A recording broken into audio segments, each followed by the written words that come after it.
Hey y'all, hey! I'm back finally with part two of my 2023 flip through of my journal. And this is a top view of it, a side view, and a front view. So this was the second half of the 2023 journal that I did the flip through of before. I will link it in the description, but you might remember seeing this journal. So this was part one of 2023. This is part two. And what actually happened was Lauren Phelps had reached out and asked me to be a part of her launch team for her new planner. And so I spent the last 4 months of the year completing the rest of my journaling and planning in the Lauren Phelps Designs planner, which I'll also link in the comments if you're interested. So first, I just want to say this is an Elysian paper cover, which I really like, but I was mad at myself because I had a photo of my beloved cat in the cover, who passed last September, and it left a stain here, as you can see. So it's like a permanent imprint of her body there. And so I ended up putting a sticker over top here just to try to cover that up a little.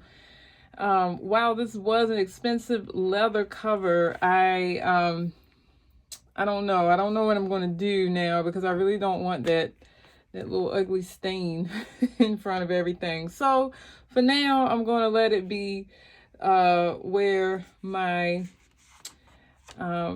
planner from last year is housed. And I just wanted to show you, this is the spine of the Lauren Phelps. Here is the cover, the logo of the cover. And so this was a B6, and I really liked it. It's mostly grid on the inside, which you're about to see. But I did change my planner for 2024. So y'all know how we do. We just get stuff that we like. But here is the flip through. So I had stickers laying around. I put them in random places sometimes. This is my cover opening to this planner slash journal. And then I started this in September. So because this was all grid with monthly spreads, so this these lines for the month were already on these pages. I didn't have to create that. This is supposed to be a book for a year, but I ended up using it for 4 months, for September through December. So for the monthly pages, I used, I think it was 3 or 4 monthly spreads per month to get through the rest of the year. So this was the mood tracker I created for September. This was like memories for each day in September. And then this was my September tracker, which I didn't really use with fidelity, but you get the point. And then let me see, did I do another one for September? I can't remember. Okay, no. So the next one starts October. So basically what I did was I used 3 of the monthly pages for 1 month in order to use up the book for the rest of the year. And you could buy one of these books and do 1 a month. So you wouldn't have to do what I did. But I'll show you again. There's a tracker, memory keeping for each day, and then another tracker. The first one was the mood tracker. This was like things I needed to accomplish tracker. Then we go into the month of October, which of course is purple because y'all know, many of you know, I recognize domestic violence prevention in that month. And so I was reading the New Testament for the Bible recap. So I was tracking here what I was reading. Here was my mood tracker for the month of October as well. And then my tracker of daily task for October. And then The next month, November, I did the same thing. So I tracked here what I was reading in the Bible recap. Here I tracked my moods. Had a lot of happy days in November, which I'm grateful for. And then I did my November tracking of things that I needed to accomplish. And then it goes into December, which this is a Simply Gilded kit, which I really, really like. This was, so I changed my trackers up. This was a tracker of people who made me smile each day. So any person who really made me happy each day, I wrote their name on that day. Doesn't mean that I didn't have more people that made me happy. It just, these were the people that stuck out on those days. And then this was my mood tracker for the month of December. I stopped on 26. And then this was my tracker for my daily task also for December. So after all the monthly pages, so that was 12 monthly pages you just saw. You would have used them for the year, but I broke them down for each of the 4 months where I would be using this planner. Then we start September. So I'm going to move this because I feel like my camera keeps focusing on that girl. This is the start of September. And essentially I would do like 2 planner pages or so, and then I would do like my journaling right after. So this is planner pages where I tried like a new type of spread. So I tracked the weather. I had this little weather stamp, my date stamp. This was like my list of to-do things. And then here I put currently in this box, I would put like the big thing I needed to do for each day. And then I was writing a word of the day also for that time. And then when you turn to the next page, that would be the journaling spread for those planner pages. And so it would repeat. I would do planning, journaling. And I think I might have like mixed it up every now and again how it looked. Like here's 2 journaling pages, or spreads rather. And then it went right back into planning again. I really liked, one of the things I really liked was the currently in the big task I needed to complete by the end of the day. One of the things that I also did when I completed the big task was I would color in the ribbon. I don't know if I did that in September, but I think I started that in one of the later months, but it kind of helped me keep track of things that I still needed to do. So here's my 5-point journaling for the last 2 days. This was around the time that I lost, my cat was sick and then I lost her. So you'll see a lot of photos of my cat. Planner pages, journaling pages, journaling, more journaling. And so I repeated that process throughout the rest of the month of September. And so again, I just want to share this because I get a lot of questions about how I maintain my consistency in journaling. Sometimes I just write a poem, a quote, in addition to my 5-point journaling. Of course, this was when I lost my cat, or I knew I was going to lose her. So this was the day before we had to put her down. And so my planner pages got a little sparse because all I felt I was doing at that time was grieving. And then I did this 2-page spread on, her leaving us. And I mean, I'll be honest, it was hard from this point forward to journal. And so you'll see like my planner pages don't have as much. My journaling spreads, I did continue writing. I felt like that helped a bit to write. I also maintain what I called a booby journal, or my booby book, which was a journal that I wrote in when I was seriously grieving my cat or had a hard time grieving her. And I can show you that also. So I went to a retreat and one of my friends, Becky Baker, she made me this bag. She had no idea. I had taken my booby book with me. And she actually stitched and sewed this together for me. She said the colors reminded her of me, and then also, you know, what had happened to my cat. And so my booby book fit perfectly inside, as you can see. And I will show you just the outside. I think I'll do this in a separate video because I don't want to interrupt this flip through. But essentially, my journaling about my cat was done in here. But I still tried to maintain my journal as well and my planner here. So I start picking up a little bit with my planning again. You know, I was getting some sweet messages from some friends like Talili here. And so I tried to focus on those things. We started getting visits from this cat randomly behind our home. So I started taking pictures of her whenever she showed up. But you can see here, I was still like including pictures of my cat with large quotes. Here was some things that happened on my job. I got recognized for 20 years of working in Baltimore City schools.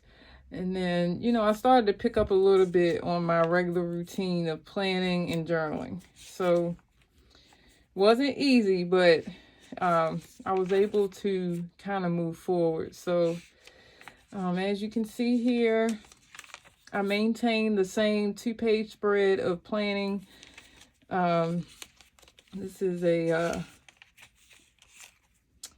well, I won't call it a bookmark. I think I was calling it a paper doll, but I put her in there because I felt like she looked nice with that page. Some shenanigans with my coworkers. And so if I didn't have a lot to plan, y'all, I still at least made up the spread. I was traveling around this time also, so that was when I went to a retreat. Still kind of dealing with the grief around my cat. This was also when Becky gave me my booby bag. And things started to become a bit easier, not 100%, but a little bit. And so this is a little empty because I was at the retreat still. Who writes plans when they're at a retreat? And this was the end of the month of September. So I said goodbye to September with a couple of photos from the Illustrated Faith retreat that I went on at that time. And then said hello to October with this piece of vellum from this vellum and the one that started September are both from Sterling Ink. And so this is the start of October, where you'll see a lot of purple because this is when I do my campaign called Restore Your Royalty for domestic violence prevention. I am a heavy advocate for this cause. I feel it gets overshadowed in the month of October. And so I do all I can to keep the light on this issue, as it has destroyed many lives and caused a lot of others to have to fight so hard to restore their lives. And so Restore Your Royalty, the campaign, I got that visit from that cat again that month. It was hard this last year. I actually kind of gave up in the middle of the month, to be quite honest. I wasn't getting the donations like I usually did in the past, and I just felt like people weren't as interested, and I guess between that and the grief of my cat, I had just internally said to myself, I can't do this anymore right now. So I continued using purple, but it still was very hard to maintain the campaign. So I also had reached out to a couple of shops and asked them if they would donate something purple for the campaign. They already had the kits, the purple kits, but some of them just straight said no, we can't do that. And I used their stickers anyway because I had purchased them for myself. So I was disappointed, but you know, tried to move forward, as you can see. And I maintained the routine of 2-page planner spreads and then some journaling pages. a lot of the images you see were donated printables from artists who are connected to me, who donated to the campaign. I'm really, really grateful for them, because if it wasn't for them donating, I just probably would have felt all alone in this whole process and had completely given up. But I didn't completely give up. So incredibly grateful for them. This is an insert created by Allie Brown. She wrote in my journal when I was at the retreat in October. So I went back to Kansas during this time also for the gratitude retreat. So that's me in front of the whatever craft house, and I started that process all over again. So you'll see images from there. This is the journaling pages about the retreat.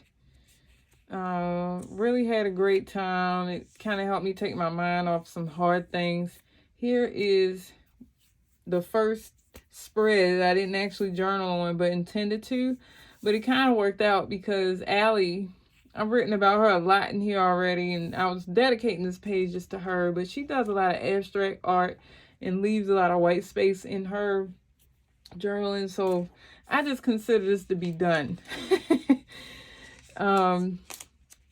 Mama Carol got a spread because she is always looking out for me, and this was a group shot of all of us, along with just some little things that I did to remember the gratitude documented retreat.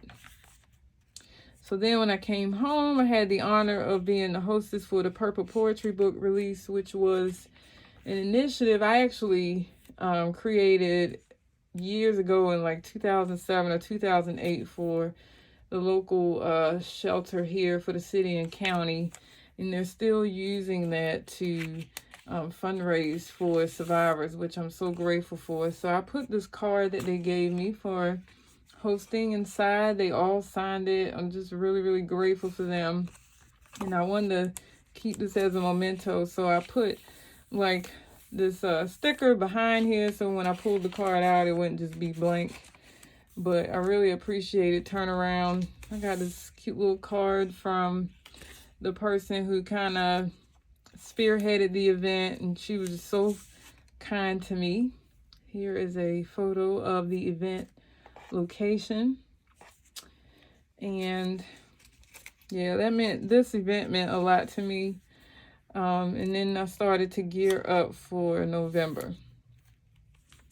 So at the end of October, I started documenting some teas that I'd purchased. I'd purchased a whole box of a variety of teas, and so I bought these star stickers, and I tried them in rainbow order of the teas. And I gave them a rating and gave an explanation for why they received the rating that they did. I think there's only one that I haven't done. I still have that tea bag in my kitchen right now. It's another shade of purple, of course, because it kind of goes along with this page. But yeah, and then I tried two others, additional ones. I didn't fully rate. But then here is the start of November. So I believe I maintained the same thing, but I might not have had 2-page spreads. Like here, I have this 1-page, then I have a 2-page spread, then another 2-page spread. This is all just planning pages. So I didn't exactly set it up the way I had in September. Instead of that traditional journaling, I think this was a very busy time. I did a little bit of journaling, a little bit of just like collaging and being creative. I attended the Maryland Women of Color National Network Conference. It was a sexual assault and domestic violence prevention conference, and I documented like my notes on these pages. So I started to just use this book to document more than journaling in my traditional way.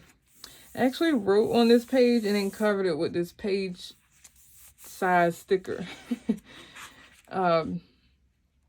So yeah, I didn't fully journal the way I usually do. I think this was around time it was just a heavy, last year around this time was just really hard and heavy for me. So I did what I could just to maintain this book, but it was a little difficult. Here's a piece of snippet roll that I collaged here from my friend Talili. I went back to the craft house,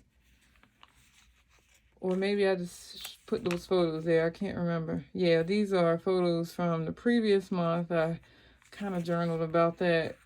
It's just a hard month. I had to like, here I did some journaling, but I had to like encourage myself in this journal entry because it was so hard. I want to make sure I turn the page right, and then start to get ready for December. This is the end of November, and this is the start of December. This is vellum from Sterling Ink. At the beginning of the month, I started to document some teas that I had bought for Advent, but I ended up not completing this, so it ends on day 10. I still have the other teas downstairs. They were loose teas that I had to put in this little container to steep, and it was just becoming annoying. So for December, instead of doing the journaling that you've seen in the past, I just included like a photo from each day and something about the day, kind of like a December daily, but it was just like a little snapshot of each day. So we got a little bit of snow in that month. I taught a Bible journaling workshop that month. It was just some little things that I documented here. Did some journaling. This is that book. This book actually open. And on Christmas Day, I had two older people that I love over. My husband cooked for them, and we hosted them for the holiday. They don't ever usually get to experience someone else hosting them, so I was happy to do that for them. And then this was Martis woke up one morning and just turned to me and said this to me, so I had to put that there. This was on December 5th. My calendar for reading the Bible recap, because I didn't have it at the beginning of the book for December. I put it inside the daily pages. And then here I started to journal a little bit. If you follow me on Instagram, you saw me do this collage in a reel. And I started just like, so this is that time of year for me where I'm ready for the new planner or journal, right? Like we're at the end of December. Stuff is winding up. Everybody's excited about the new planner or journal that they have. And so that was me writing out notes about what I wanted my 2024 to look like. But I did start journaling a little bit again. I wrote a letter to myself regarding 2023 because, y'all, it was really hard. Like I lost my mother-in-law my birthday month, and then I lost my cat on September 11th. I lost a student around that time. It was just so many losses. So I did write a letter to myself telling myself to keep going in 2024. And then started saving money for the 100-day challenge. I continued this challenge into 2024. So this is actually continued in my current planner. And I did some planning and journaling on the same pages. I don't know. I was just like experimenting with different things so that I could see kind of what I would want to do for 2024.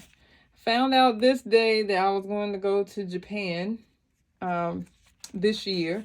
So I wrote Moshi Moshi in Japanese right here. And then again, just it's like a mixture of planning and journaling on these last couple of pages of December. And then I wrote out, because I started Instagram subscriptions, I wrote out some notes about 5-point journaling that I wanted to share with my subscribers. And then I believe that was the end of this book. Yep, the rest of these pages, which isn't really many, I left blank. So this, my friends, is my journal and planner for the end of 2023. It is the other half of the flip through that you probably have already seen. And I'm grateful that you joined me today to watch this. So let me know in the comments if you saw anything that inspired you, or that you'd like to try in your own planner and journal this year. Thanks for joining, y'all. Bye.